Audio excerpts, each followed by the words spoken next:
Mais le français, pour moi, c'est vraiment le passeport à la vie pleinement vécue au Québec. Ça n'a pas toujours été comme ça parce que moi, ma première langue, ou ma langue maternelle, c'était l'anglais. Mais ma mère s'est assurée, quand j'étais très jeune, que je parlerais français. Et vu que je vivais dans un quartier comme Rosemont, toutes mes amies de jeunesse, c'était des gens qui parlaient français, qui ne parlaient pas l'anglais. Donc, finalement, je parlais l'anglais avec ma mère, mais je parlais français avec mes amis. Mais je dois vous dire que j'étais à l'école anglaise, et en ayant l'école anglaise, mon premier poste était comme enseignant, professeur dans la commission scolaire secteur anglais. Donc, je peux dire que moi, j'ai eu une jeunesse où ma première langue était en anglais. J'étais à l'école anglaise, puis j'ai abouti à enseigner à des étudiants en anglais. Mais depuis 1980, je parle et je travaille exclusivement en français. Et quand je dis exclusivement, la plupart du temps, parce que des fois, on fait affaire avec des gens qui viennent de d'autres parties du Québec, du Canada, puis dans le monde. Mais je dirais que le français, pour moi, c'est devenu essentiellement mon passeport à une vie pleine, sur le plan familial, sur le plan culturel, sur le plan des affaires et sur le plan de ma carrière. Donc, je suis certain, puis je ne veux pas vanter ma carrière dans cet échange avec des étudiants, mais si j'ai réussi dans ma carrière, c'est parce que j'ai réussi à maîtriser le français, à parler en français et à être très à l'aise en français. Comme ça, comme j'ai dit il n'y a pas longtemps quand j'étais avec Mme Marois dans une émission, je pense en français, je fais tout en français maintenant. Donc, pour moi, c'est vraiment ma façon de pleinement vivre le Québec, mais en même temps vivre le Canada, parce qu'il y a des francophones hors Québec que quand je suis en discussion avec eux, ça se fait exclusivement en français.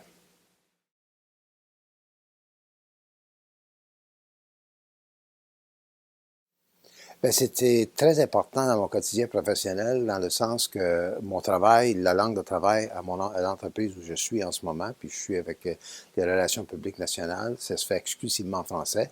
Avant ça, j'étais à l'Université de Montréal pour faire la philanthropie, exclusivement en français. Puis même quand j'étais à New York comme délégué général, le bureau en soi opérait, la langue de travail était le français. Évidemment, quand j'allais à Albany ou quand j'allais à New York pour rencontrer des politiciens, j'opérais essentiellement dans la langue anglaise avec les gens autour de M. Cuomo qui venait de fraîchement se faire élire comme, il venait juste de se faire élire comme gouverneur de l'État, mais le travail se faisait en français. Puis avant ça, bien évidemment, j'ai travaillé avec une maison de publicité qui s'appelle Publicis. Et ça, évidemment, c'est les racines de Publicis, c'est Paris. Et Publicis a acheté une agence au Québec. La première agence qui a priorisé le français comme langue de publicité, c'était BCP. Et j'étais président de BCP pour environ 10 ans. Donc, le français a grandement été central à ma vie professionnelle et j'ai travaillé évidemment pour des premiers ministres comme M. Bourassa, Daniel Johnson, le fils, Jean Charest et évidemment au Québec, on opère en français. Donc, moi, je dirais que depuis 1980, la langue principale de travail pour moi a été le français et les habitudes viennent de là. Je consomme en français, même quand les gens me disent bonjour, hi, je réponds toujours en français, je continue en français. Puis quand je vois que la personne qui m'a dit ça parle français, fait l'effort, même si ce n'est pas sa première langue, quand j'ai fini la conversation, je lui dis en anglais, continuez à parler en français, vous faites un bon travail. J'essaie de les encourager comme ça. Pour moi, la langue française, c'est quelque chose qu'on fait à la promotion. On a élevé nos enfants en français. Même mes deux filles vivent à Vancouver. Puis quand j'ai des conversations, soit FaceTime ou Skype, ça se fait encore en français. Puis eux autres, ils tiennent aussi parce que vivant à Vancouver, ils sont moins, utilisent moins le français, mais c'est devenu vraiment très central à notre vie. Et je remercie beaucoup, disons, les efforts que les gens faisait à me faire sentir que j'étais aussi francophile comme ça, aussi francophone. Donc, ça m'a encouragé. Aujourd'hui, des fois, je m'identifie comme anglophone de culture, mais francophile de choix.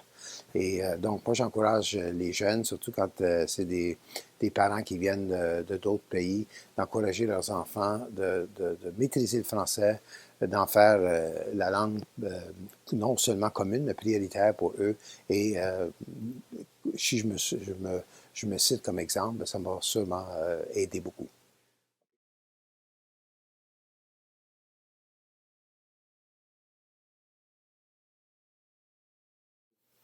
Moi, le français est un atout à plusieurs égards. Ça m'a fait découvrir la diversité. Curieusement, les gens disent, ben, tu parles la langue commune du Québec. Quand tu parles diversité, tu faisais quoi? Ben, le français se parle ailleurs. La francophonie, sur le plan international, est très important. Euh, la francophonie au Canada, faut jamais la négliger, il faut travailler fort.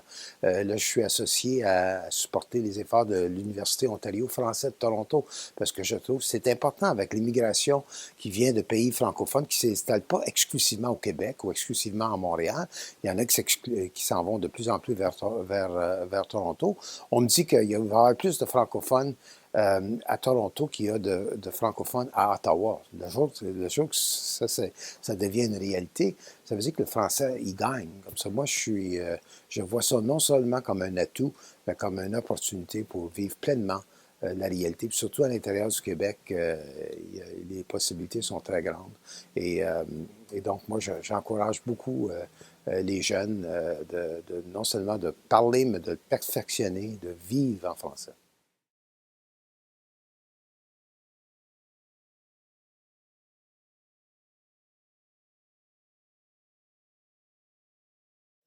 Bien, la fondation, la raison que je me suis associé, ça se résume à un nom, Pauline Marois. Madame Marois, je l'ai connue, on n'est pas de la même famille politique. On peut dire qu'on était on était des opposants. Mais j'ai toujours aimé sa grande civilité, cette ouverture, cette notion de ne pas faire les différents une raison pour ne pas se parler et pas communiquer ensemble. Donc, ça a commencé avec un lunch. Elle m'a invité pour prendre un lunch. C'était fort agréable. On a eu une bonne discussion. Puis on a vu qu'on avait quelque chose en commun. Puis qu'est-ce qui était en commun, c'est qu'on croyait au français, puis on croyait que c'était un atout. Puis, comme elle me disait, elle dit, John, son passé est beaucoup plus dans le milieu qu'on appellerait allophone. Je pense que ça enverrait un signal bien important que tu sois là pour faire la promotion du français, surtout que tu as un passé politique qui est différent du mien. Est-ce que tu t'associerais à nous pour nous aider, non seulement pour faire la promotion, mais pour faire possiblement de la collecte de fonds pour aider la fondation, la pérennité de la fondation. Et ça n'a pas pris très longtemps pour moi d'y réfléchir. Je veux juste être certain que j'étais capable de livrer qu'est-ce qu'elle souhaitait que je livre. Et je dirais que j'ai rencontré du monde extraordinaire qui travaille à la Fondation. J'ai venu à connaître d'autres personnes depuis. Pour moi, c'est pas un problème. Pour moi, c'est même quelque chose dont je suis très fier. D'un gars qui a commencé essentiellement comme un anglophone, et là, à cette période de sa vie, qui fait la promotion du français, j'en suis pas mal fier.